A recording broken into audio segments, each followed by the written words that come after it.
Welcome back in. It's really good to see you today. Hope everybody's doing well. Appreciate you being a part of the video. We're looking at the Raiders 2020 offseason. This is just an overview today, and this is such a critical part of really taking a look. We've looked at all the position groups individually. Today we're getting a big overview of the finances, of the free agents, of the team needs. So we're going to start right here looking at what we were last year very quickly. Then I'll move over to the cap space that you have available. The team needs. This is so important to look at where are we weak and where are we strong. Where could we save money if we needed to, if we wanted more money. And we'll finish up here with the free agents that we do need to re-sign or not re-sign based on how we feel about what they've got coming. 2019, of course, 7-9 record. I think the frustrating part, I really didn't address this last time I did a video for you guys. You were 6-4 at one point, 6-4 and looking in pretty decent shape, and then all of a sudden the whacking wheels just fall off. Finish up 1-5, and it's worth mentioning that you were 6-4 at one point. There was a lot of hope here for getting a playoff spot, and man, it just all fell apart. You had three of the ugliest games in the NFL back to back last year. I think that was in November, and then from there just really struggling, even though you were competing again, struggling to get the wins. And part of that is injuries, but injuries are just a part of NFL life.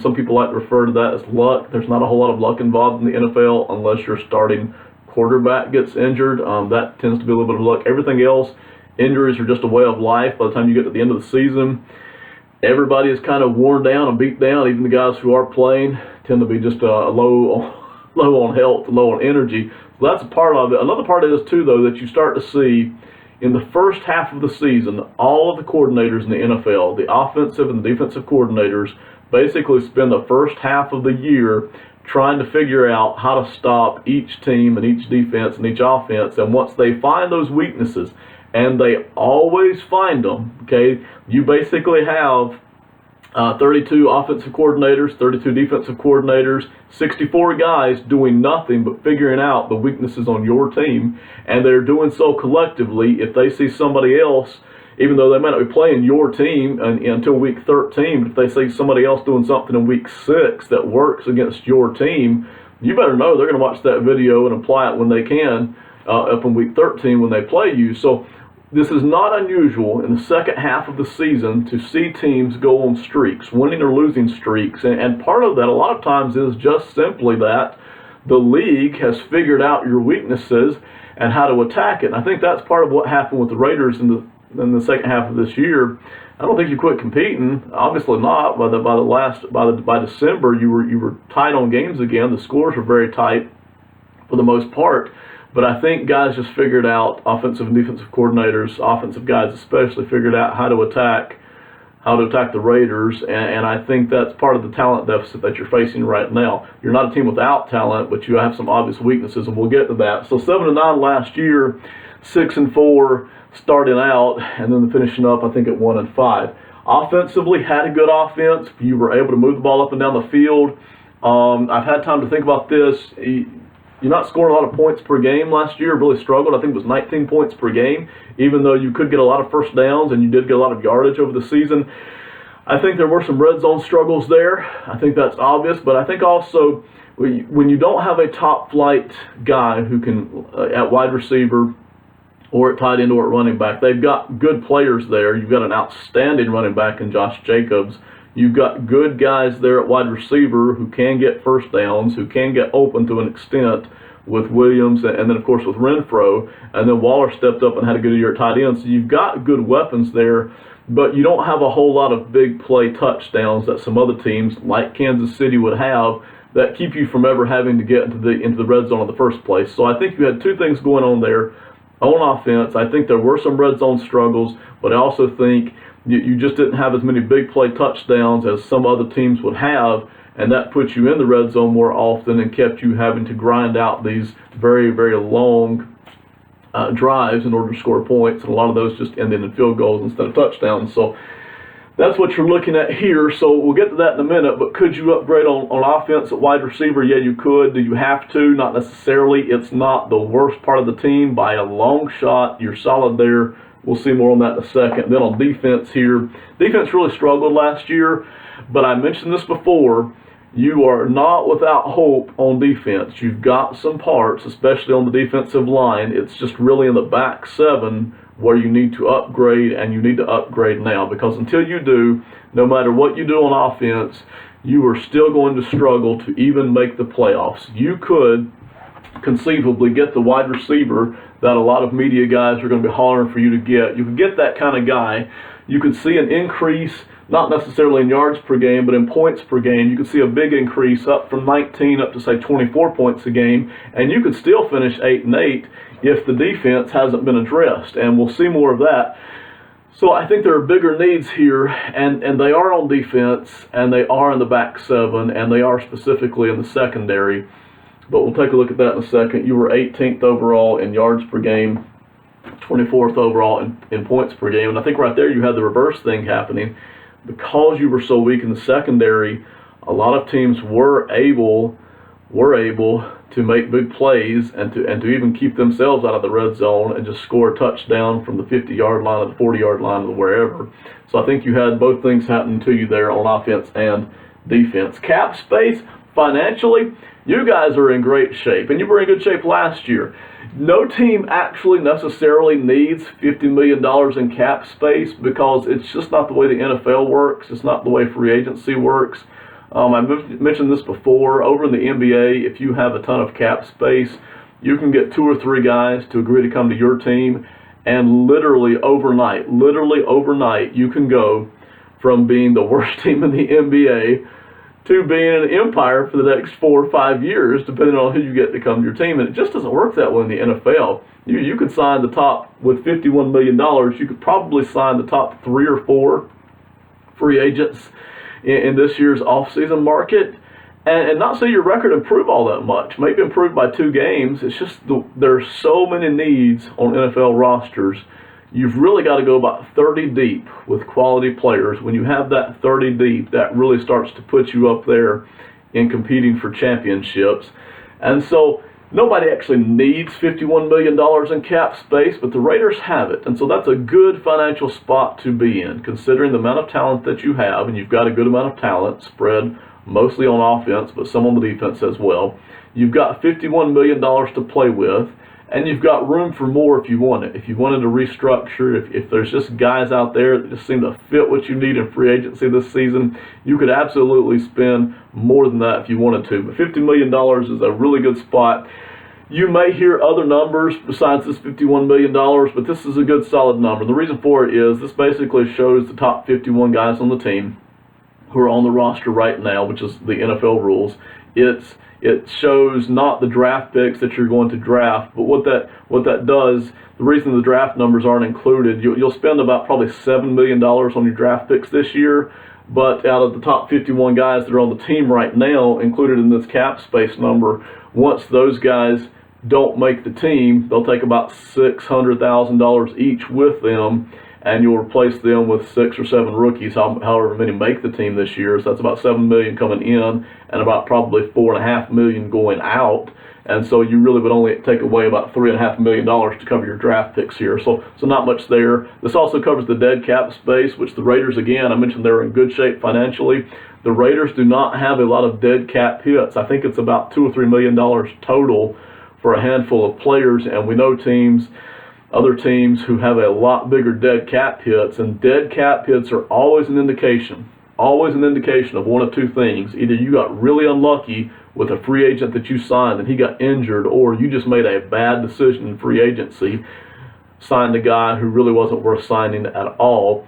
Those are always indications of dead cap money. The Raiders do not have that. Okay, so they got $51 million to spend here. They're in good shape financially. What do the team needs?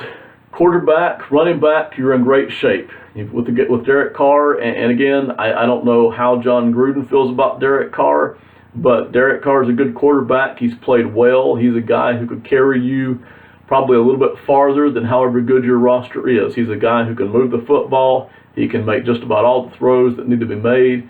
He's a pretty smart quarterback. You're good there at quarterback. You're good at running back with Josh Jacobs and Jalen Richard. And, of course, last year you had DeAndre Washington. You're good at tight end. You appear to be good at tight end with Waller. At wide receiver, you are not loaded at wide receiver, and you don't have a whole lot of explosive, deep field speed, but you do have possession guys with Renfro and with Williams. So you've got guys who can get open. You've got guys who can catch the football. You've got guys who provide options for Derek Carr. So when you look at the offensive weapons and the quarterbacks, you're in good shape. If you don't want to do anything, you don't have to. I would really prefer right here at wide receiver, I would love to see the Raiders spend a first-round draft pick or a second-round draft pick and get a guy who is young and fast and has a lot of promise to add to the weapons that you've already got. I don't want to see them spending more money there at wide receiver. You already did that last year with Williams, which I think was too much money anyway. But no matter how much you feel about the Williams money, you've already spent that money. So I really don't want to see the Raiders spend more money there at wide receiver, and I don't think you have to. I think the smart play here is at wide receiver is to take a first or second round draft pick, invest it on somebody that you like and feel good about. And the way wide receiver is today in the NFL, there's a lot more guys who can play under today's rules. And the way quarterback is in the NFL, it's just easier to set up an offense. And so I think your smart play here, use a draft pick here at wide receiver, and that gives you potential not only for this season, but for seasons ahead to really set you up there. But you're not in any kind of danger there. Tackle, you're in pretty good shape. You're in solid shape. I don't think anybody loves the tackles that the Raiders have, but they've not ignored it. They've tried to draft here the past couple of off seasons. Have yet really to see the good results from that, but you've got guys here at tackle with Miller and I think with Brown. I think you've got guys here that can kind of hold down those tackle spots, so there's not really any reason to worry about tackle this year. Guard and center, the interior offensive lines, you were outstanding last year, just outstanding at protecting Derek Carr. You were outstanding at running the football from the interior line positions with Incognito and with Hudson. They really had outstanding seasons. The only thing I would mention moving forward here at guard and center is you've got a lot of age and you've got just a lot of injury possibility concerns here at these two positions. So you have injury history and age creeping up. At some point, don't know when, may not be this year, the performance is going to really fall off drastically due to age or due to injury. I think going forward for this season, you probably feel pretty good about your guard and center combinations moving in.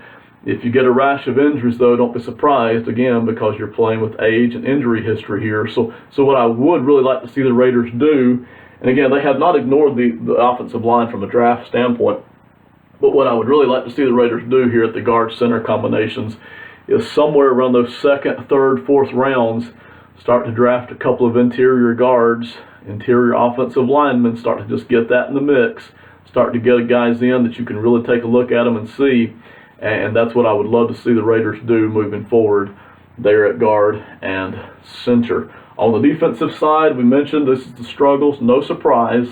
Secondary, CB, and safety, we know about the struggles. We know there's not a lot of talent back there. You had Carl Joseph back there at safety last year. Even with Carl Joseph, the secondary struggled and struggled majorly. Could Joseph develop into something a little bit better? Maybe, we'll see. He's up for free agency this year. We'll talk more about that as we go along. But at CB and at safety, these are the real weaknesses. Linebacker is even worse. Okay, linebacker is just an absolute desert in terms of any kinds of talent there. And so at linebacker, I think what you're going to see at linebacker, I think they're going to hit that probably in the draft or free agency, maybe both. It's getting desperation time though here at CB and safety. We're into we're getting into deeper years here with John Gruden's 10-year contract. If he's really ready to turn this thing around, and of course he is, he needs to make a move here in the secondary, and he needs to do it this offseason. This is not something that can wait. If, like I said, if you add a top-flight wide receiver in free agency, if you were to get a guy, and there's not many guys out there, but if you were to get a guy who can really break it open speed-wise, you might see the Raiders move up to 9-7 and make the playoffs, maybe. But if the defense continues to be this bad in the secondary, you are going to struggle big time just to make the playoffs. So this is really CB, safety, and linebacker. This is really in pass coverage, and it's a passing league these days. This is really where they need to upgrade, and they need to upgrade now through the draft and through free agency. Might have to overpay a little bit to get a couple of guys in there in the secondary, but that's just the way it is. You've got the money to do it right there at $51 million. You could upgrade your secondary instantly if you get in two guys. Doesn't have to be two cornerbacks. It could be a safety and a cornerback, a safety and a CB, but if you get two guys in there, this right here, this greatest weakness of your team, could instantly become a strength of your team, and that could instantly yield, instead of 7 and 9, even if you don't address the offense at all, if you upgrade this with the right guys, bring two guys in here, one at safety, one at CB, you could instantly see the defense turn into, instead of 18 and 24, start seeing that yield results like the offense is yielding. You could start to see the Raiders start to put together a 10-win season. Not catch up to the Chiefs necessarily, but you're in the playoffs and you got a chance to battle it out, make a little bit more progress here. But this is something that needs to happen right away, somewhere in here. CB and safety. Linebacker is the worst spot on the team, but it's also gotten to be in the pecking order one of the least important spots on the team. We saw the Chiefs last year do not have a good set of linebackers, and yet they go all the way to win the Super Bowl, had an outstanding record at 12-4. We've seen other teams do the same thing. So yeah, you can get better at linebacker. Yes, it will help the defense, and yes, I think you need to do that. But CB and safety have to be priorities this offseason if you want to see anything change in the win-loss record moving forward. Defensive ends, I think you've got good rotational guys there. Pretty happy with what you have there at defensive end. I love what you have at defensive tackle.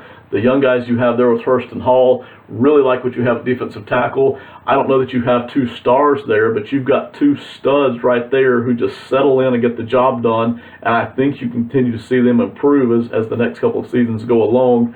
So you really don't have to do anything here at defensive end and defensive tackle unless the opportunity just presents itself. And sometimes you get to your spot in the draft and the need position that you want just isn't there, or sometimes you move over to free agency and the positions you need to sign, man, the top guys just aren't there for you. So sometimes you don't get to make moves where you want to, but the Raiders need to figure this out right here at the secondary and linebacker spots. And of course they know that. That's no surprise to them. If we needed more money, and the Raiders don't need more money. $50 million is all you need to improve a team. And you can't really fix all the needs in the offseason anyway in one offseason. But if you need more money, where would you get it from? You could get it from Gabe Jackson. You could cut him, trade him, whatever, for $9.6 million, free and clear, no dead cap hits at all involved there. If the Raiders needed more cap flex for whatever reason, they could get it right here from Gabe Jackson. I really don't expect that. I figure the Raiders are going to keep Gabe Jackson around for another year at $9.6 million. But if they wanted to, they could cut or trade him for $9.6 million free and clear. Tahir Whitehead, this is a move that I kind of expect the Raiders to make. We'll see. I told you how bad they were at linebacker. Whitehead is part of that, how bad they are at linebacker. He's making $7.2 million this season. You can cut him, and even after a dead cap hit of $1.1 million, I think it is, the cap savings is $7.2 million, so I think he's making 8.3 total, something like that. Your cap savings there would be $7.2 million, I think is the right number. And I'm sorry, I can't remember if that's how much he's making or if that's his cap number. But anyway, you could save $6 or $7 million in cap space is the point for Tahir Whitehead. And that's kind of a move that I expect the Raiders to make this offseason. So we'll see about that. Jonathan Hankins, again, if you wanted to, you could save $2.7 million. Hankins isn't necessarily expected to start at defensive tackle, not with Hurst and Hall. My personal opinion is that Hankins is very much worth keeping around. This is a guy who has some athleticism, has some starting experience. For a total of about $5 million, you could keep him around as a backup in case Hurst or Hall performance declines, or in case one of them get injured. I think $5 million there for that defensive tackle spot, when you don't necessarily need the space, is very much worth it. Also, you could save $2.7 million by cutting him, but the dead cap hit would be 2.3. Anytime the dead cap hit and the cap savings are close, it's really not a good idea to cut a guy financially. That's just not a good ratio to have. You want the cap savings to be way up here and the dead cap hit to be way down here. And that's what you have with Jackson and Whitehead. You don't have that with Hankins, so I don't expect them to let Hankins go. But again, that's something they could do. And also here with Eric Harris, the safety, $2.5 million.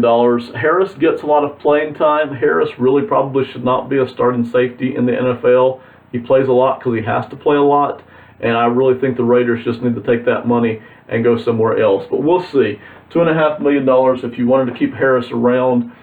Play a lot of nickel, play a lot of dime. All the teams in the NFL do this year. That would be a good insurance. But listen, $2.5 million for Harris, I don't think there's any way that you need to be counting on Harris to be a starter. I just don't think that should happen. But again, we'll see what the Raiders do with that this offseason, okay? So $2.5 million you could save. And I apologize for the confusion there with Whitehead on the cap number. Who are the free agents for the Raiders this year? I've got 7 on the board. Almost all NFL teams have 25 or 30 free agents every single offseason. I'm not going to put all those on the board. Most of them are down there in the $1 million range. Most of them are not going to be making any kind of money, even if they were to hit free agency. Even if they do get on the free agent market, they have almost no chance of breaking the $1 million mark. Their talent level just isn't that high, and their athleticism just isn't that high. The attributes they have just don't demand that kind of money. So we don't put those on the board. That doesn't mean they aren't important decisions. Sometimes the guys that you decide to bring back for $600,000 or $800,000, by the end of the season, after injuries come, if you've made good decisions with those guys may actually step up and get a lot of major playing time. So those are not unimportant decisions, but they just aren't financially big decisions at all. Those are strictly up to the coaching staff and the general manager sitting down and deciding, do we want to bring this guy back or somebody else in at the same money? Financially, there are no repercussions at all with the rest of those free agents. So here are the guys, the 7 guys that I picked out that I think are the top most important free agents for the Raiders. If you think I left somebody off, that's fine by all means. Your list of most important free agents may look a little different than mine, so feel free to let me know. Here's the 7 guys. I'm going to start right here at the bottom. Jordan Davey, $1 million, I think, and again, these are estimates. These are just estimates of what I think you could have these guys for. The higher up the board you go, there tends to be more volatility, because by the time you get up here to Carl Joseph, you have teams starting to compete for a guy like Joseph, a guy who can start, whether or not you feel great about him starting, a guy who definitely can start. He's in that borderline starter mix. And so depending on who else comes into the safety market this offseason, that depends on how much teams are willing to pay a guy like Carl Joseph. So the higher up the list you get, you see a lot more volatility, and they're a lot harder to predict about exactly how much money they are going to get. But down here, I think we have a pretty good estimate. Jordan Davey, you could have him back for $1 million. I think that's a really good investment. With Davey, you've got a guy who has shown he can play in the NFL. Probably don't want him being a starter, but this is a very good backup. And I mentioned over here at guard center about how much injury history and age you have. I think there's a very high likelihood that somebody gets injured during this season, and you need somebody else to step up and play for 4 games or 8 games. And Jordan Davey is a good guy to plug in. So for $1 million this season, probably a little bit less than that, I think you could have Jordan Davey back, and I think that's a really good investment for your depth on your offensive line, and to have somebody that you already know what he looks like when he gets on the field. This isn't a 5th-round draft pick that you're throwing out there with the Sharks for the first time. This is somebody that you can get in the mix and really provide good depth, and I think that's an excellent value right there. Mike Glennon, same thing again here, $2 million. We know Mike Glennon's no Derek Carr. He's never going to be, but that's okay. We've seen Mike Glennon get playing time in the NFL. Did he look great doing it? No. That's why he's not a starting quarterback. That's why he's a backup. But I've seen a lot worse backups in the NFL than Mike Glennon. So for about $2 million, I think you could bring Glennon back. Personally, I don't want Nathan Peterman on the team. I really have no interest in trying to provide a spot for Nathan Peterman. Mike Glennon, I do. I think that's at least a halfway decent backup. And for $2 million, I've seen teams spend a lot more. I've seen other teams spend as much as $6 million on their backup quarterback. And so for $2 million, I think Mike Glennon is a good investment. You move up here to DeAndre Washington.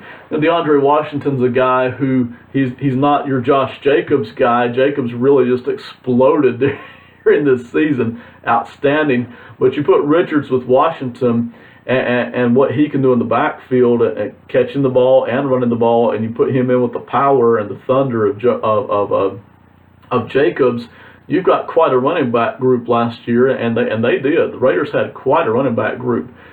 They've already invested more money in Richard since the season ended, Jalen Richard. So my opinion is they're probably not going to bring back DeAndre Washington. I think he could probably sign for about $3 million, give or take, in free agency. And so I don't think that you're going to see Washington come back for that price. It's just more money than the Raiders need to spend. Could they? Sure they could. They've got $51 million, but I don't think you're going to see that happen. So my guess is that Washington is probably going to free agency. Benson Milan, this is a good rotational guy. $2 million, I think you could bring him back. Again, it's just a good investment. And this is some of the things that get lost. It gets lost by guys who are starstruck, guys who want to pay a lot of money to bring back one of the best players in the NFL. And what happens is, because you are limited by the cap, you are limited by $200 million to how much you can spend each season. What happens is, when you do sign a guy, no matter how good he is, to $16, $17 million a season, you lose your ability to sign somebody else. And those somebody else's are all right here. Most of the guys I have on this board, except for Joseph, most of the guys I have on this board are not starters. They're not starters on the Raiders, and they probably shouldn't be started anywhere else. But they are really valuable backups. And we know, I talked about this at the start of the video, we know that injuries are a way of life in the NFL. You have to plan on them. And this is how you plan on them, with depth right here. You bring in guys who do not cost you a lot of money, but they're also not fifth-round draft picks. Usually these are guys who have enough athleticism, have enough potential that at some point in their career they did get a good bit of playing time, and even though it's been kind of shown that they're not starters in the NFL, these are valuable guys. And when your starter gets injured and you're wondering, okay, next man up, who is that next man? Oh, by the way, it's that fifth-round draft pick from the college that nobody's ever heard of except for guys who came from that college. That's my next man up. No, it's not. It's these guys here. These are the guys. And this is so important. This is where you start to see the teams who win and win a lot. When those injuries hit as the season goes on, and the injuries always hit, they've got this depth. This is where, yeah, you've got 22 starters, but now my next 8 players are still solid. They're still decent guys. And they step up, and instead of you bleeding to death in that spot because of an injury, instead of you having to have a new weakness that you didn't count on and teams just picking on it, as the season goes on, instead you've got somebody who can kind of sort of hold a spot for 4 games or 8 games, or maybe you just need him to hold a spot for a couple of playoff games. These are the guys who do it, okay? Benson Milan, I think, is one of those guys. He's a good rotational guy there at defensive end. He's not a star. I don't think he should be a starter, but here's a guy who can step up, play important snaps, be a great reserve for you, not only to give guys a rest throughout a game, but to fill an injury spot as the season goes along. I think you can get him for $2 million. Dion Jordan, same thing. You know, this guy was highly regarded coming out of college, drafted very high. Again, he's got the athleticism, the potential is there, but he's just never been able to hold down a starting spot. This is a great backup to have. And I think for about $1 million, you can bring Dion Jordan back. I think that's a good investment. Same thing here with Daryl Worley. Now, unfortunately for you guys, CB and safety has been so horrible, pass coverage has been so horrible that Daryl Worley has gotten a good bit of playing time over the past couple of seasons. And, you know, that puts Worley just completely out of his dimension. Worley is a guy who you really want to bring in when you're in nickel, when you're in dime. This is not the guy you want to be your number 1 CB or your number 2 CB. This is a guy that you want on the team. At $3 million for a guy who can cover in pass situations, if he's my 3rd or 4th best guy, then I want him back. This is the guy I want back. He adds depth. He knows how to be on the field. He knows the Raiders system. This is a guy that I want to bring back, and at $3 million, I think I can do that. So I don't think they're bringing Washington back. You know, maybe they will, but I don't think they will. So if I subtract out Washington with these other guys here, Worley, Jordan, Milan, Glennon, and Davey, that's $3, $4, $5, $6, $7, $8, $9 million. That's $9 million to bring back about 5 guys who kind of fit into spots number 20, 23 through 30 on the roster. These are the next man up guys, and they're important. And that $9 million is very well spent, very well invested. Lots of other teams, and this is important, lots of other teams who want to re-sign that top edge rusher, want to re-sign that top safety, want to re-sign that top whatever, and throw $15 to $20 million at a guy like that, all of a sudden they find themselves unable to afford these guys right here. And instead, they rely on their 5th round draft picks, their 4th round draft picks, a 3rd round draft pick to step up and make the difference.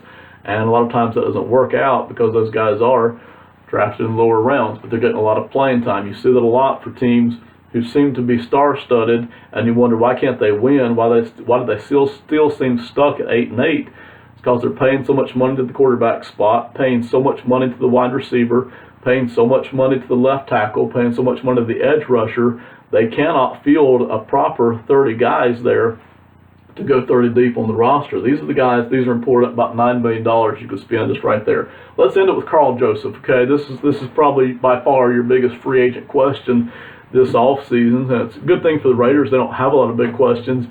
A lot of people would love to bring Karl Joseph back. I don't have any problem with bringing Karl Joseph back. I just have a problem with Joseph being my best safety. If Joseph is my best safety, and he is, in fact, he's my best cover guy all the way around, even by the time I look at my CBs.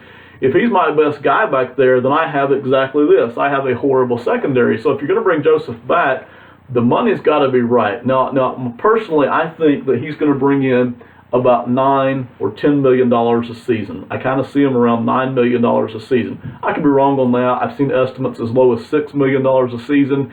If he's the best safety on the market this year, he could pull down 12 or 13. I don't think that's going to happen. I think there'll be other guys out there better than him to compete for that money from other teams over. But I feel like probably $8, $9, $10 million is where you're going to see Karl Joseph settle in, and that's just more than I want to pay for Karl Joseph. If I knew I could get him for $6 million a season, and only the first 2 seasons were guaranteed, if he shows to actually regress instead of progress after the next 2 seasons, I could get out of that contract, I'd bring him back at $6 million a season. I just don't really think that in free agency he's going to be settling for $6 million a season. I could be wrong about that. I've been wrong about many things before, but that's just my feel for things. I think probably around $9 million a season is where you're going to see that, and I don't want to invest that kind of money in Karl Joseph. That's just not what I want to do as I'm building the team. And I see how weak I am here in the secondary. I really need to address this, and I know that Joseph leaving actually creates a bigger hole here at safety. But if we bring Worley back here at CB, that gives us a little bit of stability.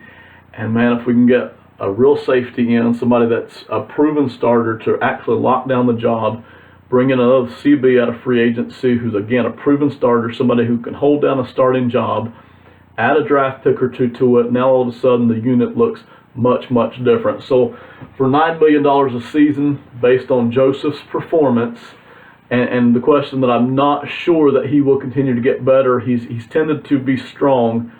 Could he be better? Yes, conceivably. He's young, so in theory you would like to think he would get better, but I just haven't seen enough out of him to want to pay $9 million a season.